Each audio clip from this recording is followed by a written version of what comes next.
มาทุกคนภายหลังที่พวกเราได้รู้จักเกี่ยวกับประวัติความเป็นมาของ Python แล้วเรามื้อนี้จะมาเริ่มต้นเฮ็ดตัวจริงนำกันเลยว่า Python เป็นแนวใดเรามาเริ่มต้นกันเนาะภายหลังที่เราดาวน์โหลดแล้วก็ติดตั้งโปรแกรม Python ในตัวเก่าที่ผ่านมานั้นโปรแกรม3.12แล้วความจริงในการใช้โปรแกรม Python เราจะมีอยู่2ตัวหลักๆนั่นก็ Python 3.12แล้วก็ IDE Python ใน2ตัวนี้แตกต่างกันแนวใดหมายความว่า Python 3.12แม่นโปรแกรม main มันแล้วก็ IDE แม่นโปรแกรมที่เราเอาไว้ใช้เขียนโคดทดลองหรือโคดจำนวนน้อยก่อนเนาะหรือเราสามารถมาเบิ่งในที่นี้ได้เราโดยกดปุ่ม Search เนาะพิมพ์คำว่า IDLE 3.12เรามาเบิ่งหน้าตานำกันเนาะ IDLE แล้วก็อีกตัวหนึ่งก็คือ Python เนาะ Python เห็นได้ว่า2ตัวนี้แม่นสีดำและตัวนี้สีขาวเห็นได้จะแจ้งแต่มื้อนี้เราจะมาใช้หลักๆแม่นสีขาวนั่นก็คือ IDLE เกี่ยวกับ Python ก่อนอื่นหมดเราจะมาเริ่มต้นในการนำใช้โปรแกรมสีขาวนั่นก็คือ IDLE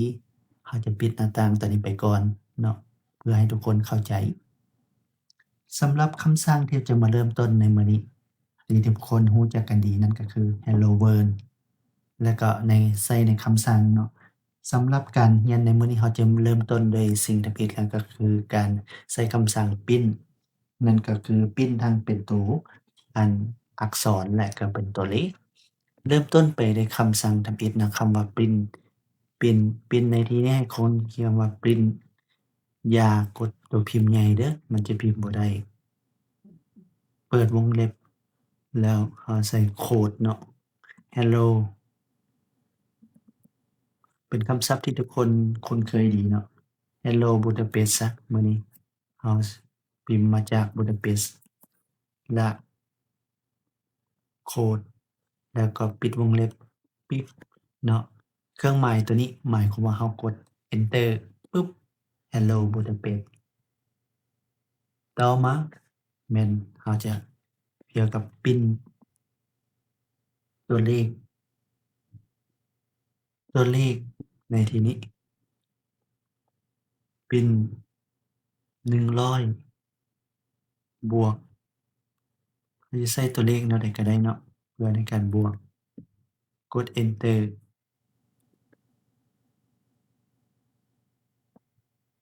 ความจริงแล้วในการใช้คำสั่งว่านี้ในตัวเลขเราบ่จำเป็นจะต้องใช้คำว่าพรินต์พรินต์แม่นเอาไว้สำหรับใส่ในตัวอักษรตัวเลขเราสามารถพิมพ์ได้เลยเราจะเห็นแล้วแม่นบ่ว่าเกิด Error Syntax อ่าผู้ที่เรียนโปรแกรมเห็นออกสีแดงมาเราจะร้อนๆหนาวๆเราจะรู้สึกว่ามันเป็นอาการปกติของสำหรับผู้เรียนเขียนโปรแกรมใหม่เนาะพรินต์เนาะนี่มันจะมีอธิบายความหมายขึ้นมาเนาะเราสิใช้เวลาเนาะ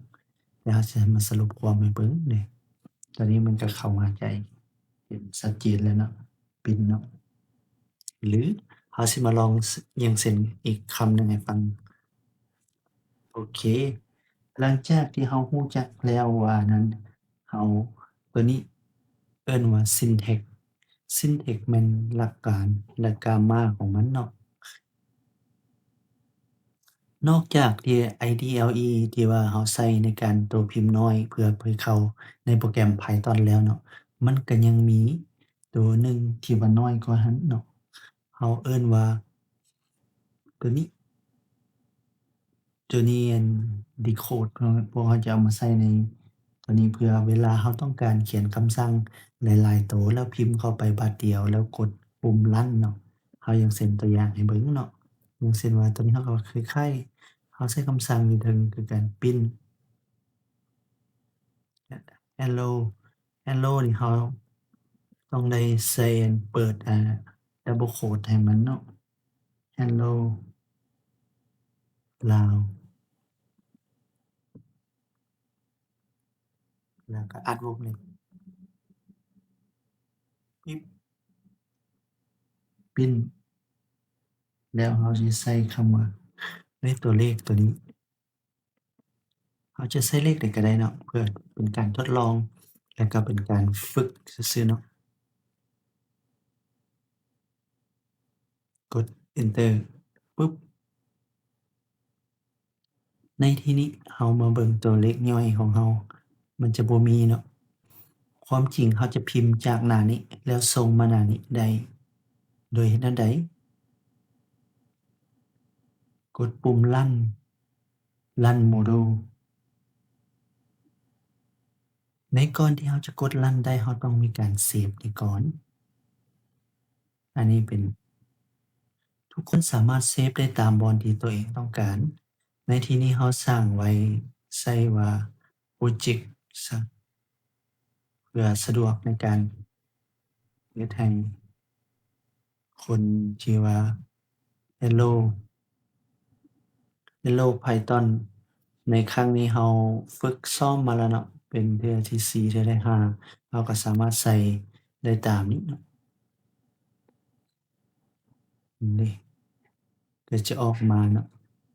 ในที่นี้โอ้เราขอโทษหลายๆเบิ่งบางคนก็สิอาจจะบ่เห็นเพื่อเราอยากให้ตัวหนังสือมันใหญ่เนาะ config IDE ในที่นี้ค่าเริ่มต้นแม่น10เราสามารถเพิ่มขึ้นไปได้เอาใส่จาก20ซะเพื่อให้คนที่ตั้งใจเบิ่งได้อ่านได้สะดวกเนาะเราเห็นได้แล้วว่าการพิมพ์ของพวกเราแต่ในที่นี้มันก็มีข้อแตกต่างคือกันอย่างเช่นว่าเราพิมพ์ในนี้พิมพ์เราบ่สามารถมันแสดงออกมานี่ได้แต่ตัวนี้เราสามารถพิมพ์ได้ตัวนี้ก็มีจุดแตกต่างคือกันเรามาเติมคำว่าพิมพ์ใส่ทางหน้าเราเห็นว่ามันรู้สึกว่ามันผิดปกติเนาะแล้วก็ตัวเลขผิดปกติ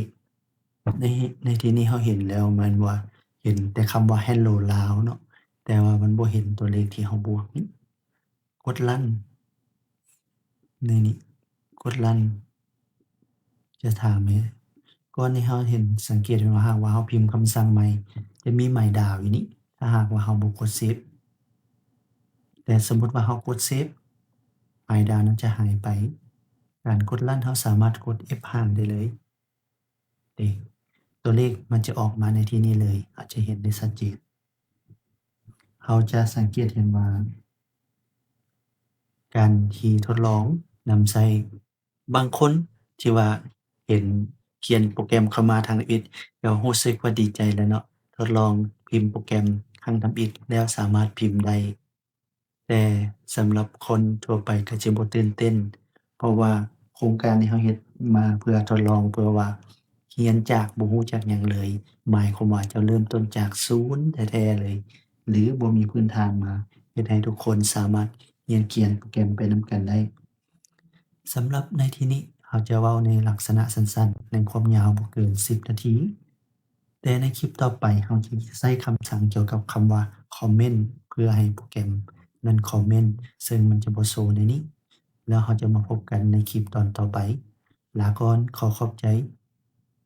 แล้วพบกันบ๊ายบาย Sziasztok